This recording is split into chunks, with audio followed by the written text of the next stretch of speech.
Looking for a break from the frenzy, Mike wanted to save me from blowing all my cash on the first night, so he dragged me down to Bangla Road. We passed through crowds of people, street food vendors and bars until we stumbled upon a quieter spot. It was a small bar with a couple of worn pool tables tucked at the back.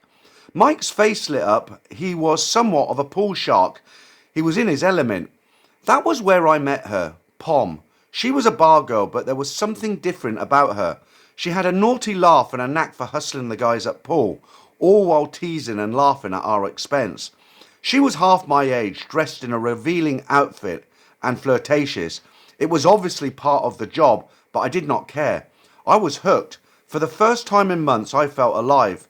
Pom introduced her friend to Mike, and the night continued with more pool, laughter, and shots. Eventually, we took a wild tuk-tuk ride back to our hotel. This was not just, say, any tuk-tuk. It was bigger than the ones in Bangkok, more like a pickup truck with benches down each side of the back. It had a massive sound system that he could connect via Bluetooth, and the girls were dancing in the back. The whole vehicle was bouncing to the music. After a sleepless night at the hotel, the next day we did not get up until lunchtime. All tired and hungover, we treated the girls to a massive Thai meal at a beach restaurant. Pom had an appetite that could rival anyone's, devouring plate after plate of food. Mike and I exchanged glasses, wondering if we were being taken advantage of, but the food was so cheap we just laughed it off and ordered more. Pom earned the nickname Pac-Man for her bottomless hunger. After a few days of living the high life in Phuket and spending Christmas Day on the beach, we decided to head to Koh Lanta. The scenery was breathtaking, but the vibe just was not the same without the girls around. So we made our way back to Phuket for New Year's Eve, ready for more adventures. The fireworks on New Year's Eve were spectacular. Next, we decided to head to Koh Lanta, and with my birthday approaching, I asked Pom to come with us. The days leading up to my birthday were a relaxing lull. The trip was winding down. We made the long journey back to Phuket with a long stop at Koh Lanta, which we spent on the beach, giving us plenty of time to reflect. Mike had to fly back home, but not before one last hurrah. We spent the day on Paradise Beach, had our final meal together, then a big night out on Bangla Road. And of course, we ended the night back at Pom's bar for one last game of pool. I only had another night or two before I had to leave, but it was nice to spend some time alone with Pom. Saying goodbye to Pom was bittersweet. We started a final dinner together, a whole lobster, and thought we stayed in touch for a while. I sent a little money a few times, but I knew deep down she had probably already moved on to the next lonely tourist visiting Patong Beach. And when I stopped sending money, the calls stopped too. Looking back, that trip was more than just a holiday.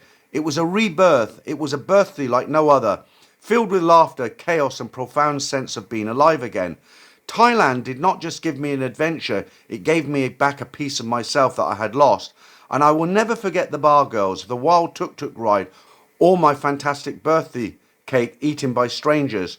Would I do it all again? Maybe. But perhaps next time I would ring the bell a little less, and maybe, just maybe, I would get to eat my own birthday cake. I think I got some of the girls' names a little bit mixed up there. You know, I always try to change names and make the stories anonymous, and I think I got my Poms and Poos mixed up a little bit there. But he's right about one thing. If you've ever dated a Thai girl, they can just eat. I don't know where they put it. Maybe they've got hollow legs, who knows? But they can out-eat any big guy. And but luckily, Thai food in a Thai restaurant is pretty cheap, so not too much damage done there, okay? Right, let's jump into story number 3. Now, this is a story I was talking about at the end that I had to heavily edit, so it's about half the length of it, but still interesting. Hello, my name is Dave. I'm from the UK and I live in London. I was married but had no children, having had a vasectomy because of my wife's health problems at the time, which I will not elaborate on here. We had been married for about 10 years and I thought everything was good, but I did not see the signs and she ran off with her professor. Maybe she was running from her own demons, I will never know. We never stayed in touch and I eventually put her out of my mind. At that time, I was working as a car restorer for a prestigious company that specialised in upmarket classic cars such as E-Type Jaguars. I loved my work and I was very good at it. It was during this period that I decided to take a holiday to Thailand with some friends.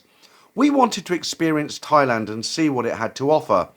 We planned to stay a couple of nights in Bangkok and then head down to Pattaya. My friends had never been to Thailand, but I had been years earlier as a backpacker. Bangkok had changed beyond recognition, and I was curious to see it again. We were all in a good financial position, so we decided to enjoy ourselves to the fullest and even flew out first class with British Airways. The food, service, and seating were outstanding, a world away from economy. We landed at Bangkok's airport and were immediately thrown into the chaos of the terminal. It was busy, loud, and confusing, but that is when we knew we had arrived in a truly unique destination. Luckily, we had arranged a car to meet us, and soon we were driving into the city, ready for the adventure. The first thing we noticed was the heat and humidity. My friends were pale from the English weather, but I had spent some time in Indonesia and my skin was already tanned. After unpacking, we decided to explore the local nightlife. Just near our hotel, we found a few bars and live music spilling out into the street. We headed in and were immediately hit by the sounds, smells, and energy of Bangkok. We ordered drinks and settled in. To our left was a separate room, so we decided to investigate. Inside were poles and a steel cage, which added to the mystery. A band struck up with Hotel California, not the Eagles, but a decent version, and the atmosphere was already lively. A few minutes later, some dancers appeared and started their routines. The atmosphere was electric, the crowd cheering them on, and we were hooked from the start. Drinks flowed, shots appeared, and before long, a group of women joined us at our table. My girl's name was Lan. She had a striking look about her and a personality that drew me in. We clicked straight away, and things got very wild as the night went on. My friends were having just as much fun, and it was clear we were in for an unforgettable evening. At one point, all eyes turned to the cage as an announcement was made. A show was about to begin. And while I cannot go into detail here, let's just say the crowd went crazy and the whole bar erupted. The energy was contagious and it was unlike anything I had seen before. After a while, I decided to leave with Lan and made our way back to the hotel. My friends had already disappeared with their companions, and I would catch up with them the following day. The next morning, I was standing on my balcony with a coffee, looking over the city, when Lan came and put her arms around me. We went out together for breakfast. Her English was limited, but we got by, and we enjoyed a couple of days in Bangkok together. I knew it was only temporary, but we made the most of it. After 2 days, it was time to head to Pattaya. We had arranged a chauffeur-driven car, and when we arrived, we were blown away. Pattaya was completely different to Bangkok, and the energy of the place was incredible. We checked into the LK Empress on Beach Road, a grand hotel at a modest price with a pool and rooms overlooking the ocean. That evening, we headed out and found ourselves in bars full of music, laughter, and people from all over the world. It was like being in a sweet shop with too many choices. Before long, we had all paired off again, but we stayed at the same table, so the banter continued. A young woman named Song joined me. She was lively, funny, and knew how to keep the night moving. We played pool together, and although I usually consider myself a good player back home, she completely outplayed me. I laughed it off, and we continued drinking together, knowing full well where the evening was heading. She was excellent company and told me about her family in the north of Thailand. I told her a story about myself too, but kept it light, nothing too serious. By the end of the night, we left together, and let's just say the atmosphere back at the hotel was just as electric as it had been in the bars. The next morning, I stood with my coffee watching Pattaya come alive. The ocean was beautiful, but not as beautiful as the women who come and stood next to me. I knew then that keeping to the so-called 3-day rule might be harder than I had imagined. Over the next few days, I got to know her more. She was from Chiang Mai and had a daughter.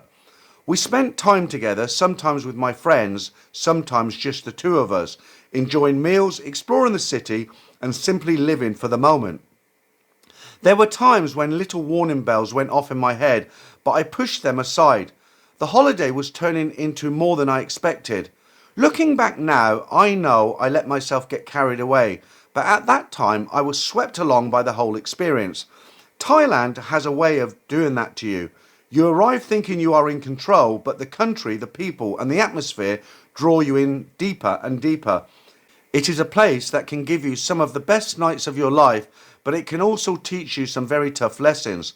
For me, that trip was a mix of both. I had laughter, excitement, and moments of pure joy, but also situations that made me question what I was doing and who I was with. By the time I flew home, I knew I would never forget it. Thailand had shown me its wild side, its charm, its chaos, all rolled into one. Would I do it again? Maybe, but I would be a lot more cautious. One thing is for sure, that trip reminded me I was still alive and that sometimes stepping into the unknown is what you need to feel human again. That's strange, isn't it? The last story had that exact same line, would I do it again?